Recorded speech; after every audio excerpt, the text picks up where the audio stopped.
Hello everyone, आज हम आपके लिए लेकर आए हैं 2070 का स्टाफ नर्स का प्रीवियस ईयर का क्वेश्चन पेपर। तो जैसा कि आप सभी लोग जानते हैं, यूपीपीएससी ने स्टाफ नर्स का फॉर्म रिलीज़ कर दिया है और आई होप आप लोगों ने फॉर्म फिल कर लिया होगा। अगर आपने अभी तक फॉर्म नहीं फिल किया है तो फटाक से आप लोग फॉर्म को फिल कर लीजिए एंड अपनी प्रिपरेशन को अच्छे से सीरियसली स्टार्ट कर दीजिए, क्योंकि देखिए यहाँ पर बहुत ही ज़्यादा आपका सिलेबस होता है। क्योंकि यहाँ पर आपसे क्वेश्चन जीएस से और करंट से क्वेश्चन पूछे जाते हैं, करंट अफेयर से।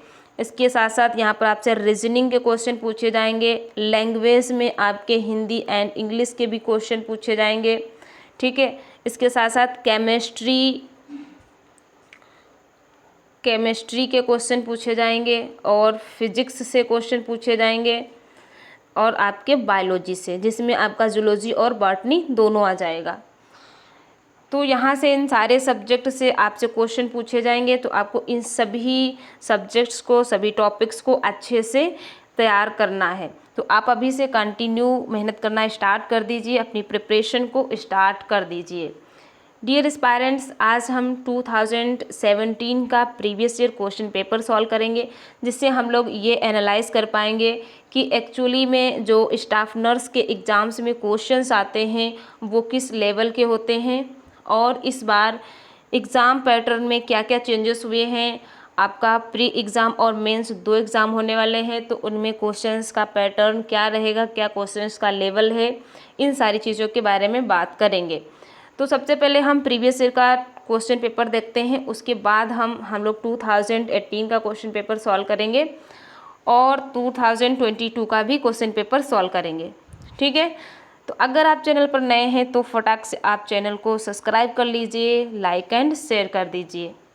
चलिए स्टार्ट करते हैं आज की अपनी क्लास। देखिए, आज आपके लिए जो हम यहाँ पर क्वेश्चन पेपर लेकर आए हैं, ये आपका हिंदी लैंग्वेज में लेकर आए हैं, लेकिन नेक्स्ट आपके लिए जो हम 2018 का पेपर्स लेकर आएंगे वो हमारे पास बाइलिंगुअल लैंग्वेज में है, हिंदी और इंग्लिश दोनों में। तो प्लीज़ आज के लिए आप कंप्रोमाइज़ करिए, आप इसे समझने की कोशिश करिए, क्योंकि मुझे यहाँ पर हिंदी में ही ये क्वेश्चन पेपर अवेलेबल था। चलिए स्टार्ट करते हैं। फर्स्ट क्वेश्चन, सबसे अधिक दलहन उत्पादक राज्य क्रम में आते हैं। जो दलहन उत्पादक राज्य हैं उनमें इसे कौन सा इसमें क्रम सही दिया गया है? महाराष्ट्र, मध्य प्रदेश, उत्तर प्रदेश, मध्य प्रदेश, उत्तर प्रदेश, महाराष्ट्र, उत्तर प्रदेश, मध्य प्रदेश, महाराष्ट्र, मध्य प्रदेश, महाराष्ट्र, उत्तर प्रदेश। तो सबसे ज़्यादा दलहन का उत्पादन मध्य प्रदेश में होता है, उसके बाद महाराष्ट्र में और उसके बाद उत्तर प्रदेश में। तो यहाँ पर करेक्ट आंसर आपका क्या हो जाएगा? Option number D. फटाक से हम लोग केवल क्वेश्चन सॉल्व करेंगे, आंसर देखेंगे, यहाँ पर ज़्यादा एक्सप्लेनेशन नहीं करेंगे, ठीक है, क्योंकि काफ़ी प्रीवियस ईयर का क्वेश्चन पेपर है ना, 2017 का, और अभी के जो क्वेश्चंस आते हैं उनमें बहुत चेंजेस हो चुके हैं, लेकिन फिर भी हमारे लिए प्रीवियस ईयर के क्वेश्चन पेपर काफ़ी इम्पॉर्टेंट होते हैं। चलिए नेक्स्ट क्वेश्चन, ध्यान से पढ़ेंगे क्वेश्चन। निम्नलिखित में से कौन सा खरीफ फसल नहीं है? तो यहाँ पर आपसे खरीफ, रबी और जायद की फसल से रिलेटेड क्वेश्चन है। तो खरीफ की फसल इनमें से कौन सा नहीं है? धान, मूंगफली, मक्का या फिर अलसी। तो अगर हम बात करें खरीफ की फसल, तो इसके अंतर्गत हमारा आ जाता है धान, बाजरा, मक्का, कपास, मूंगफली, शकरकंद, तिल, ज्वार, गन्ना, ये सारी खरीफ फसल के अंतर्गत आती हैं। लेकिन यहाँ पर अलसी की अगर बात करें तो ये हमारा रबी फसल के अंतर्गत आता है। क्लियर? सो correct answer option number D. चलिए नेक्स्ट क्वेश्चन। नेक्स्ट क्वेश्चन, ये क्वेश्चन आपका फिजिक्स से है ना। कॉलम फर्स्ट को या सूची फर्स्ट को सूची सेकेंड से मैच करना है। ये आपकी भौतिक राशियां हैं और ये इनकी इकाई या यूनिट्स हैं जिनमें हम इसे मेजर करते हैं। तो अगर बात करें दाब या प्रेशर की तो इसकी यूनिट क्या होता है, दैट इज़ पास्कल। कार्य की यूनिट क्या है, जूल। तापमान को हम किस में मेजर करते हैं, फ़ारेनहाइट में। और दूरी का मात्रक या दूरी की यूनिट क्या है, प्रकाश वर्ष। तो इस तरीके से यहाँ पर हमारा करेक्ट हो जाएगा ए के साथ 4, B 2, C 3 and D 1। Clear, तो ये आपका करेक्ट हो जाएगा। चलिए नेक्स्ट क्वेश्चन,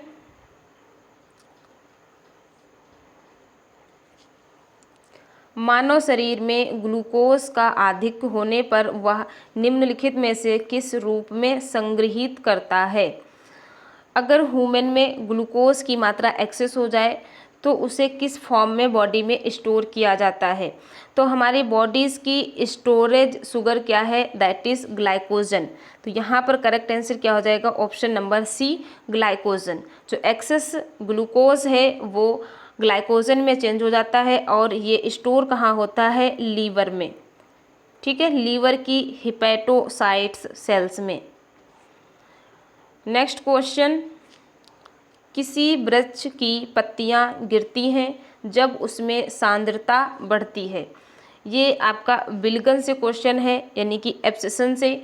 तो किसी भी प्लांट में लीफ कब सेड ऑफ होती हैं, जब उसमें एथाइलिन हार्मोन की एक्सेस हो जाती है या एथाइलिन हार्मोन की सांद्रता हो जाती है ना। ये क्या है, प्लांट हार्मोन है, ethylene, gibberellin, auxin and cytokinin और आपका एब्सिसिक एसिड, ये सभी क्या हैं, आपके प्लांट हार्मोन्स हैं। क्लियर। नेक्स्ट क्वेश्चन, निम्नलिखित में से कौन सा वायु प्रदूषक हीमोग्लोबिन से संयुक्त होकर अंगों की ऑक्सीजन आपूर्ति को घटा देता है। Sulphur dioxide, carbon dioxide, ozone या फिर कार्बन मोनोऑक्साइड। तो जो कार्बन मोनोऑक्साइड होता है इसकी हीमोग्लोबिन से बाइंडिंग की एफिशिएंसी ज़्यादा होती है। तो अगर हमारी बॉडी में ऑक्सीजन ना प्रेजेंट हो, उस समय अगर CO2 ज़्यादा मात्रा में प्रेजेंट है तो हमारी हीमोग्लोबिन इसके साथ बाइंड कर लेती है। इससे जो है हीमोग्लोबिन ऑक्सीजन से बाइंड नहीं कर पाती है तो हमारी बॉडी में क्या हो जाती है, ऑक्सीजन की डिफिशियंसी होने लगती है, यानी कि ऑक्सीजन की आपूर्ति को ये घटा देता है। तो यहाँ क्या करेक्ट हो गया, ऑप्शन नंबर डी। अगला प्रश्न है, निम्नलिखित में से किस राज्य या संघीय राज्य क्षेत्र को 2022 के राष्ट्रीय खेलकूद के आतिथ्य के लिए चयनित किया गया है। तो देखिए ये आपका करंट से क्वेश्चन पूछा गया है। तो यहाँ पर आपका करेक्ट आंसर है ऑप्शन नंबर बी, मेघालय में। तो आपको इस समय का करंट अफेयर्स भी पढ़ना है, वहाँ से भी क्वेश्चन पूछे जाएंगे। नेक्स्ट क्वेश्चन, मानव विकास सूचकांक 2016 में भारत को कितने अंक प्राप्त हुए। तो यहाँ पर करेक्ट आंसर है आपका option number B. Next question,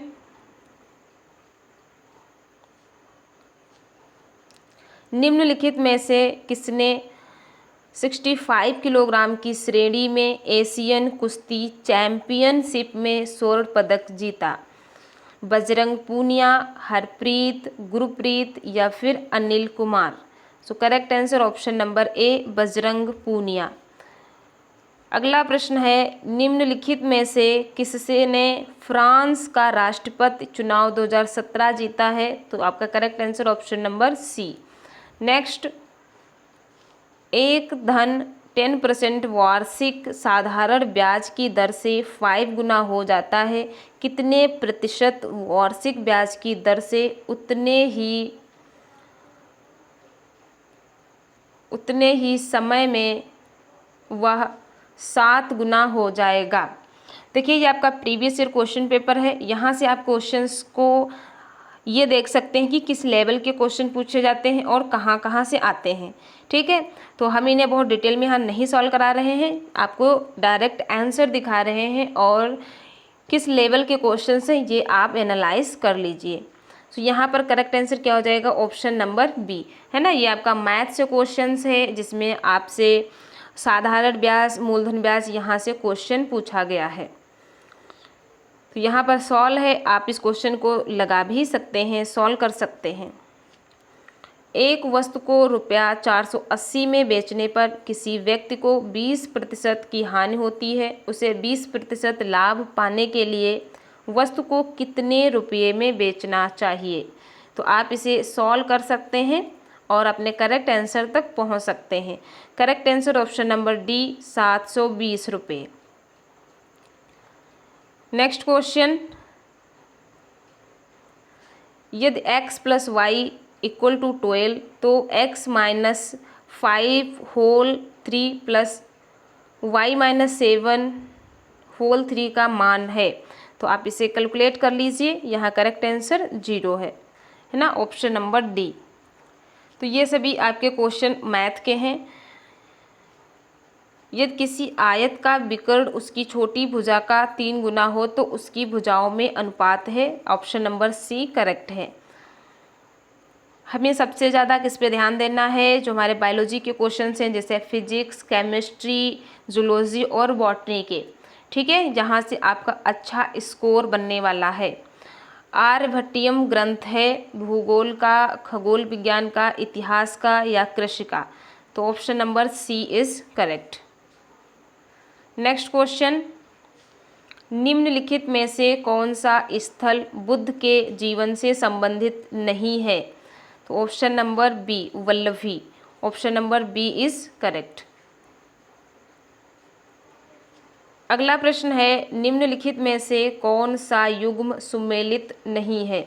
Swami Dayanand Arya Samaj की संस्था की थी, आर्य समाज संस्था की स्थापना की थी। स्वामी विवेकानंद रामकृष्ण मिशन, स्वामी रामकृष्ण ब्रह्म समाज, सैयद अहमद खान साइंटिफिक सोसाइटी। तो यहाँ पर आपका इनकरेक्ट क्या है, ऑप्शन नंबर सी, स्वामी रामकृष्ण हैं। इन्होंने ब्रह्म समाज की स्थापना नहीं की थी। ब्रह्म समाज की स्थापना राजा राम मोहन राय ने की थी। क्लियर। चलिए नेक्स्ट क्वेश्चन,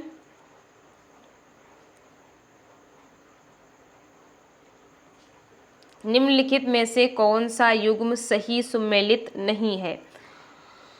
अबुल कलाम आज़ाद की पुस्तक इंडिया विंस फ्रीडम है। डॉक्टर राजेंद्र प्रसाद की बुक इंडिया डिवाइडेड है। महात्मा गांधी हिंद स्वराज नामक पुस्तक लिखी। जवाहरलाल नेहरू ने मदर इंडिया। तो जवाहरलाल नेहरू ने मदर इंडिया पुस्तक नहीं लिखी थी। तो यही आपका क्या है, इनकरेक्ट। अगला प्रश्न है, भारत सरकार ने नीति आयोग की स्थापना कब की थी। स्थापना की है मानवाधिकार आयोग के स्थान पर, वित्त आयोग के स्थान पर, योजना आयोग के स्थान पर या फिर विधि आयोग के स्थान पर। So correct answer option number C, Bharat सरकार ने नीति आयोग की स्थापना 1 जनवरी 2015 में की थी। नेक्स्ट क्वेश्चन, भारतीय संविधान के किस संशोधन द्वारा मताधिकार की आयु 21 वर्ष से घटाकर 18 वर्ष की गई। तो option number B is correct. वो कौन सा था आपका संशोधन, 61वां है ना, 61। नेक्स्ट क्वेश्चन, भारत के राष्ट्रपति द्वारा राज्यसभा के लिए कितने सदस्यों को मनोनीत किया जाता है। 12, 14, 16 या फिर 10। सो करेक्ट आंसर ऑप्शन नंबर ए, 12 सदस्यों को मनोनीत किया जाता है भारत के राष्ट्रपति द्वारा। अगला प्रश्न, निम्नलिखित प्रायद्वीपीय नदियों में से किसका डेल्टा दक्षिण भारत का बगीचा कहलाता है। सो correct answer option number D, Kaveri. Kaveri delta जो है ये भारत का बगीचा कहलाते हैं, दक्षिण भारत का बगीचा कहलाता है। नेक्स्ट क्वेश्चन, निम्नलिखित में से कौन सबसे पुराना पर्वत है। अरावली पर्वत, आल्प्स पर्वत, हिमालय पर्वत, Rocky. So correct answer option number A, Aravalli पर्वत भारत का सबसे पुराना पर्वत है। निम्नलिखित महाद्वीपों पर विचार कीजिए तथा इनके नीचे दिए गए कूट का प्रयोग करते हुए इनके क्षेत्रफल को उनके आरोही क्रम में सही उत्तर चुनिए। आपको आरोही क्रम में बताना है।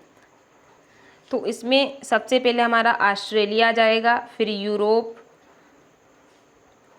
सबसे पहले इसमें हमारा ऑस्ट्रेलिया जाएगा, उसके बाद हमारा इसमें यूरोप आ जाएगा और उसके बाद आपका दक्षिण अमेरिका आ जाएगा, ठीक है, और उसके बाद आपका अफ्रीका।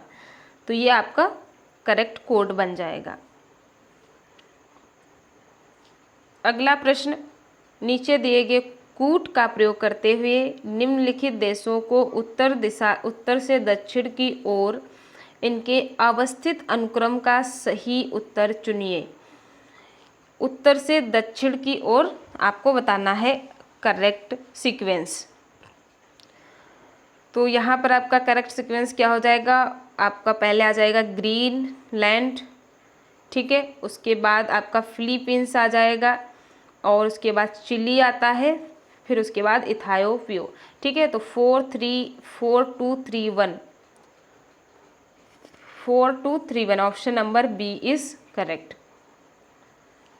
नेक्स्ट क्वेश्चन, 2011 की जनगणना के अनुसार भारत में लिंगा अनुपात है। तो यहाँ पर आपका करेक्ट आंसर है option number D, 10,000 male and 940 female, है ना, 10,000 पुरुष रेशियो 940 स्त्री। Correct answer option number D. Next question, Bharat में गरीबी का स्तर स्थापित होता है विभिन्न प्रदेशों के प्रति व्यक्ति आय से, औसत घरेलू आय से, घरेलू उपभोक्ता व्यय से, देश में मलिन जनसंख्या से। तो किस वजह से भारत में गरीबी के स्तर का इंक्रीज होता है, ऑप्शन नंबर सी, घरेलू उपभोक्ता व्यय से।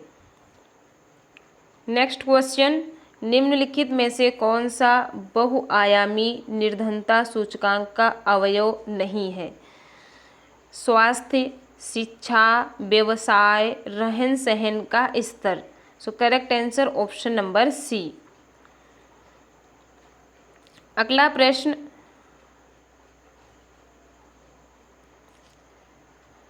आपको सूची फर्स्ट को सूची सेकेंड से मैच करना है। इधर आपके फर्टिलाइजर्स हैं, उर्वरक, और यहाँ पर नाइट्रोजन की क्वांटिटी दी गई है। यूरिया में कितना नाइट्रोजन होता है, 1.24%, di ammonia phosphate, ammonium sulphate और अमोनियम क्लोराइड। तो यहाँ पर अगर हम बात करें नाइट्रोजन की परसेंटेज की, तो आपका यूरिया में कितना होता है, यूरिया में आपका 46% होता है, ठीक है, यूरिया में आपका 46%। एंड डाई अमोनिया फास्फेट में 18%, अमोनियम सल्फेट में 20% और आपका अमोनियम क्लोराइड में 24%। तो यहाँ पर आपका क्या करेक्ट हो गया, A4B3C2D1, 4321। तो 4321 करेक्ट आंसर ऑप्शन नंबर ए। अगला प्रश्न, निम्नलिखित युग्मों में से कौन सा सही सुमेलित है। आपकी फसल्स हैं और उन फसल्स में होने वाले ये रोग हैं, तो आपको यहाँ पर करेक्ट मैच्ड देखना है। धान में उकटा रोग होता है, मक्का में सफ़ेदा रोग हो जाता है, चना में तना सड़ने वाला रोग और गेहूं में कर्नल बंट। तो यहाँ पर आपसे सही सुमेलित पूछा गया है, तो करेक्ट ऑप्शन नंबर डी, जो गेहूं है इसमें हमें कर्नल बंट डिजीज़ देखने को मिलती है।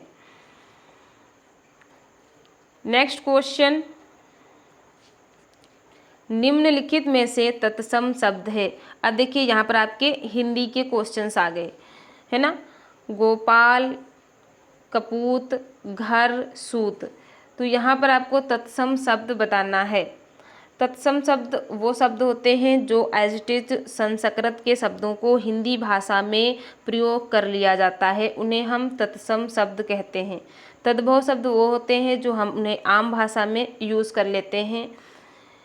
तो यहाँ पर आपका करेक्ट आंसर हो जाएगा ऑप्शन नंबर ए, गोपाल। अगर गोपाल के तद्भव शब्द की बात करें तो इसका गोपाल का तद्भव क्या हो जाएगा, ग्वाल हो जाएगा, ग्वाल। नेक्स्ट क्वेश्चन,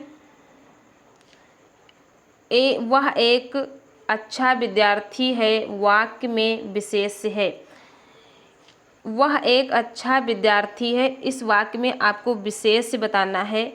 वह एक अच्छा या फिर विद्यार्थी, तो यहाँ पर विशेष क्या है, विद्यार्थी।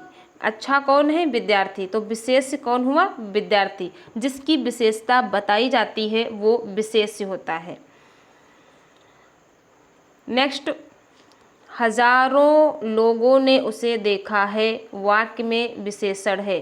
तो इस वाक्य में विशेषण शब्द कौन सा है, देखा, लोगों, हजारों या उसे। तो वाक्य में वाक्य की विशेषता क्या बता रहा है, लोगों ने उसे देखा, क्या देखा, हजारों, है ना।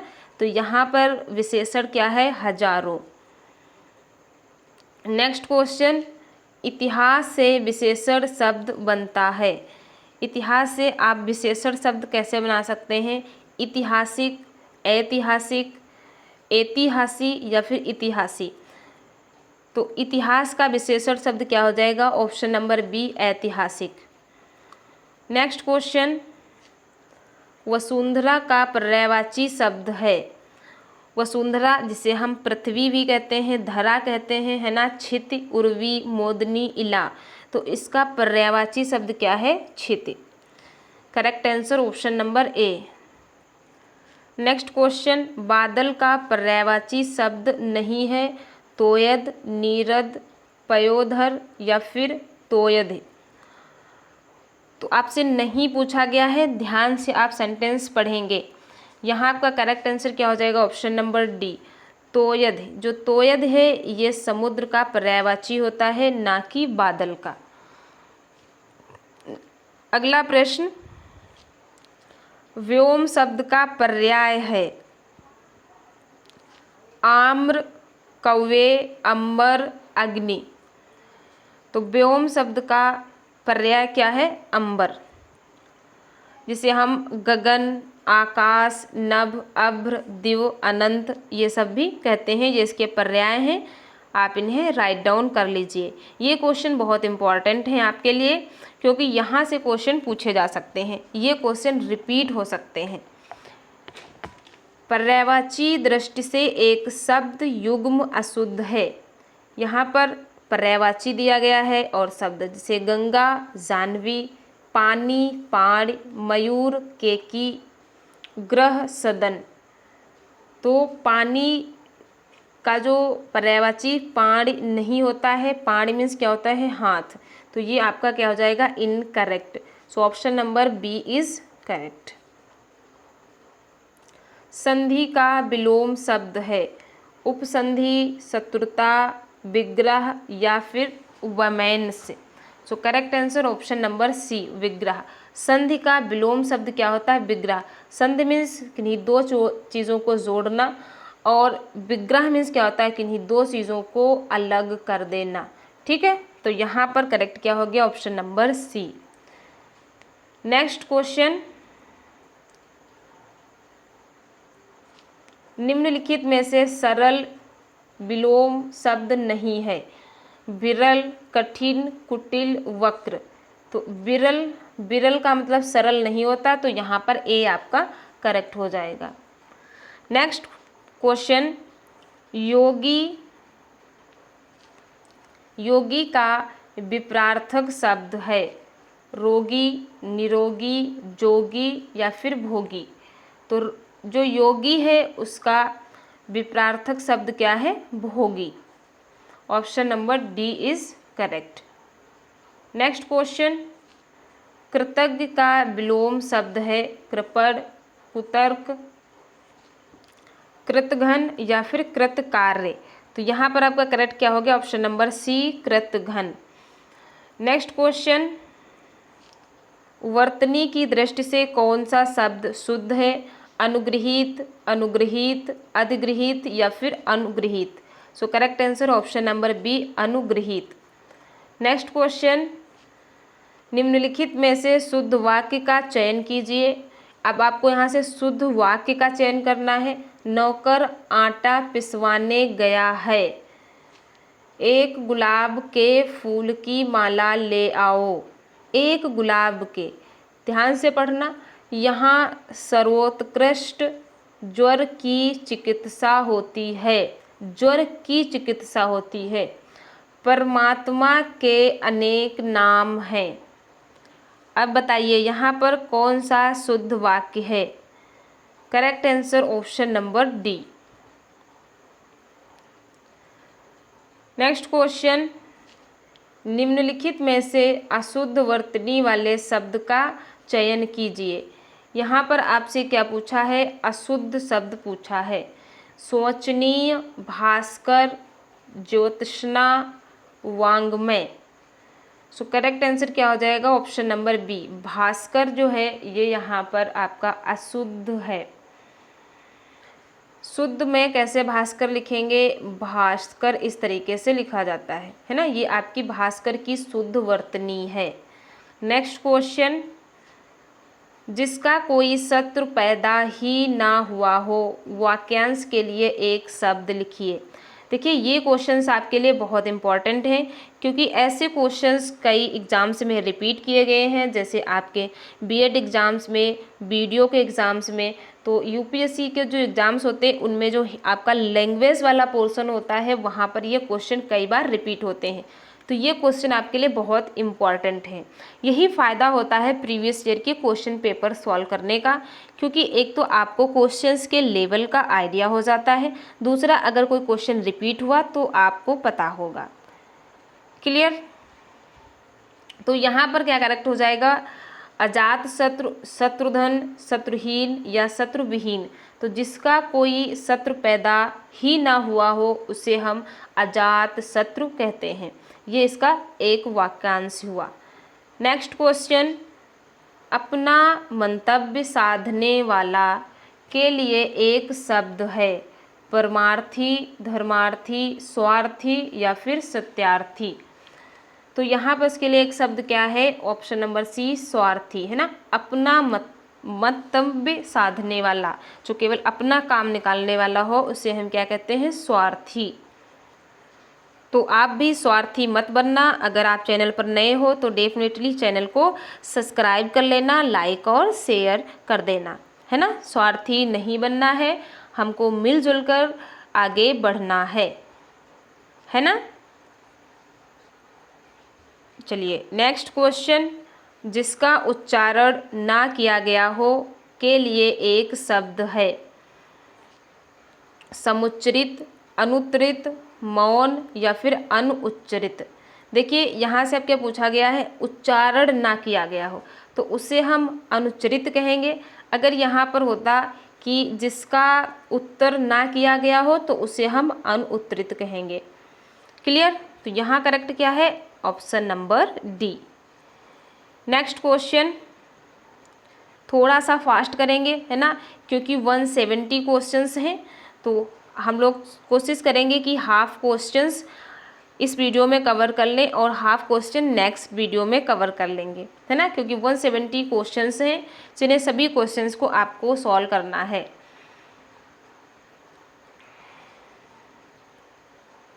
अगला प्रश्न है,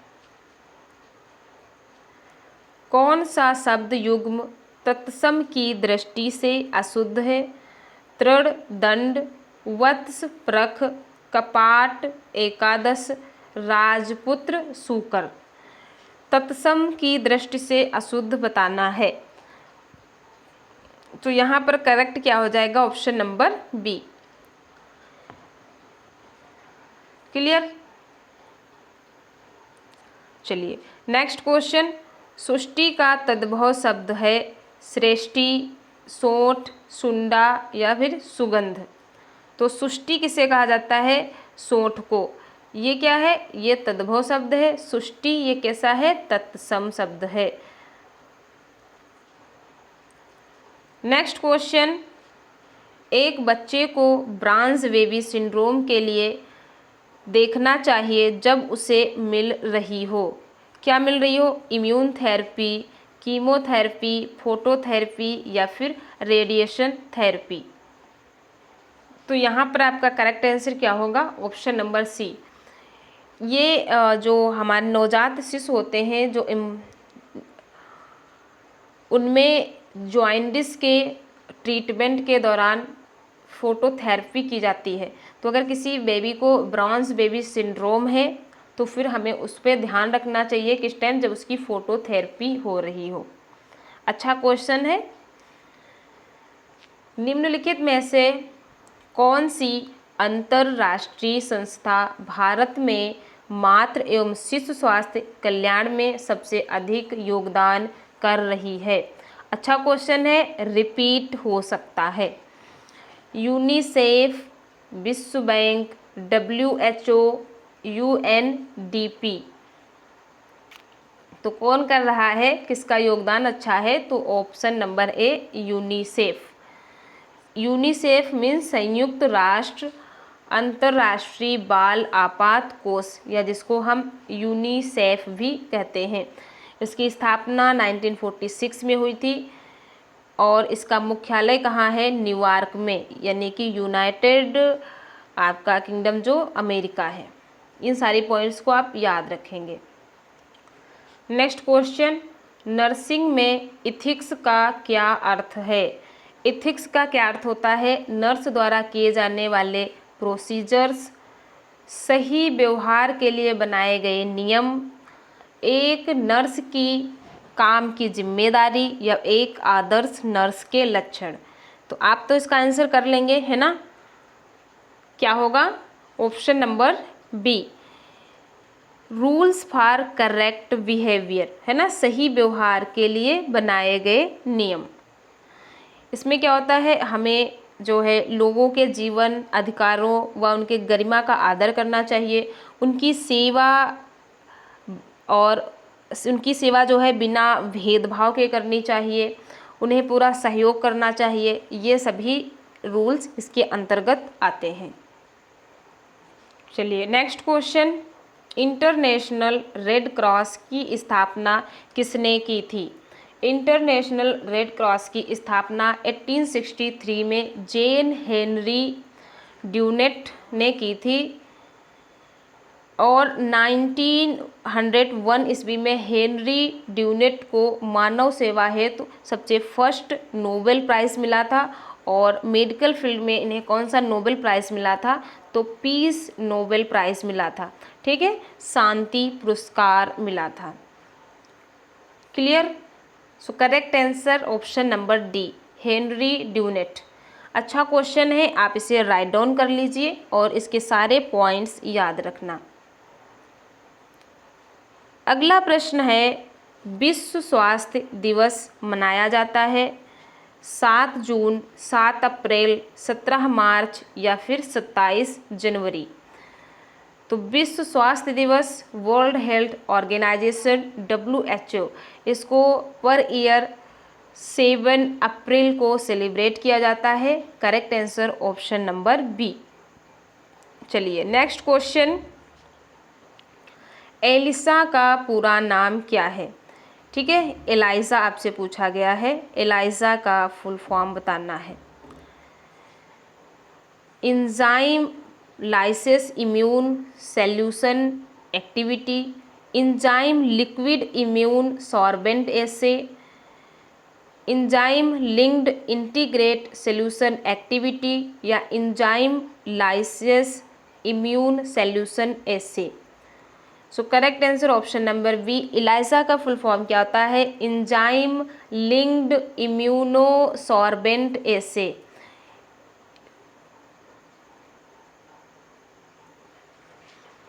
एलाइजा है ना, ELISA, इसका फुल फॉर्म क्या है? Enzyme linked immune sorbent assay. Clear? Next question, जब एंटीबॉडीज़ संक्रमित शरीर के अंदर बनते हैं तो इसे कहते हैं। कोई भी व्यक्ति इन्फेक्टेड है ना, वायरस से या किसी डिजीज़ से सफ़र कर रहा है, तो उसकी बॉडी में जो एंटीबॉडीज़ बनेंगी वो एंटीबॉडीज़ कैसी होगी, passive immunity, active immunity, A B दोनों या फिर उपरोक्त में से कोई नहीं।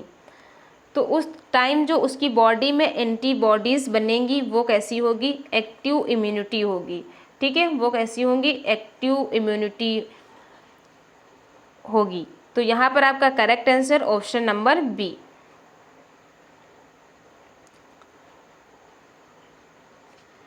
इनमें से कौन सी बीमारी हवा के कणों द्वारा नहीं फैलती है, खसरा, चिकन पॉक्स, पोलियो, माइलिटिस या फिर क्षय रोग।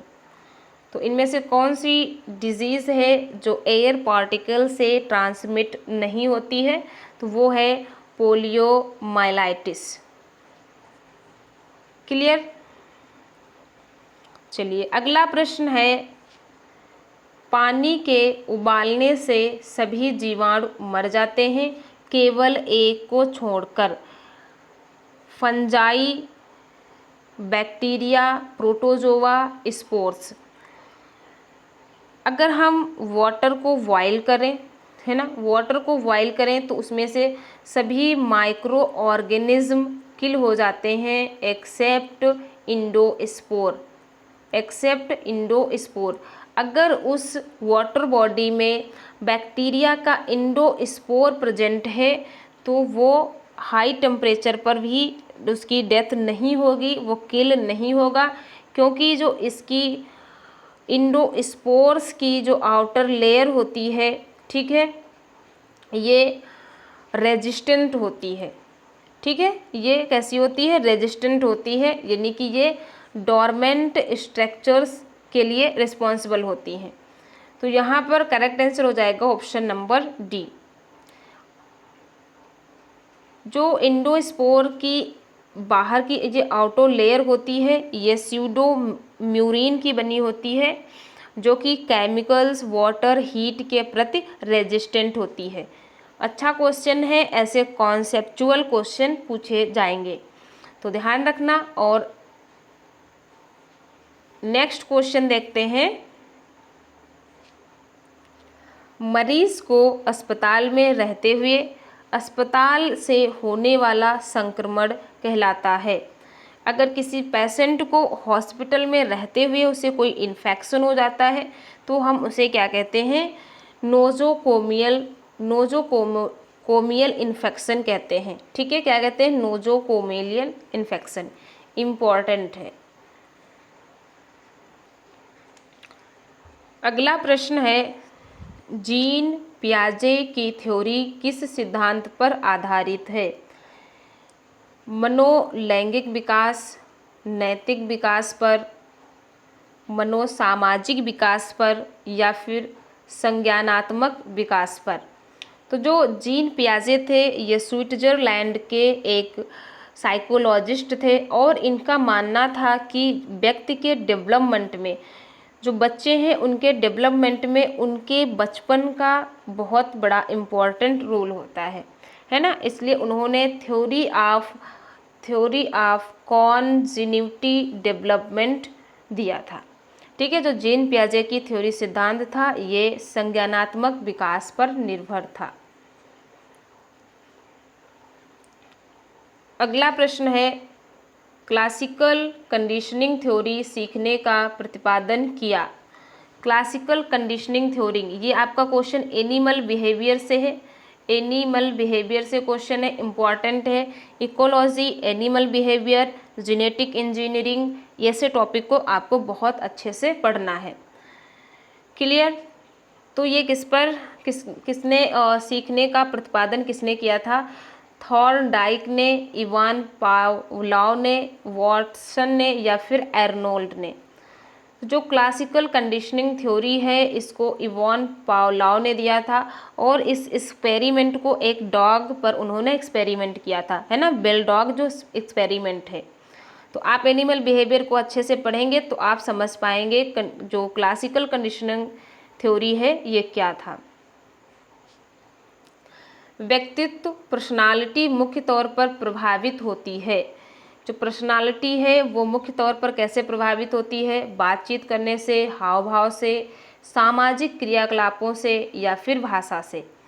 तो आपका करेक्ट आंसर क्या हो जाएगा? Option number C. चलिए नेक्स्ट क्वेश्चन, LADIR प्रारूप किसके बारे में बताता है?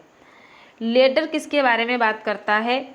सुनने की कला, संचार में बाधाएं, संचार के चरण या फिर उपरोक्त में से कोई नहीं।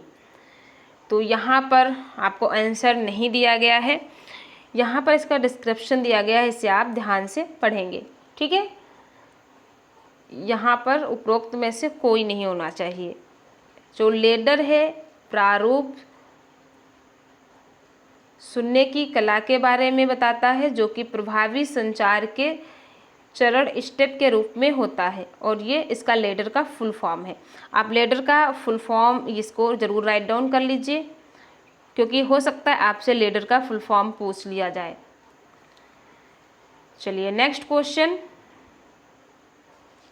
मानव विकास सूचकांक HDI के मूल्य इसके बीच होते हैं।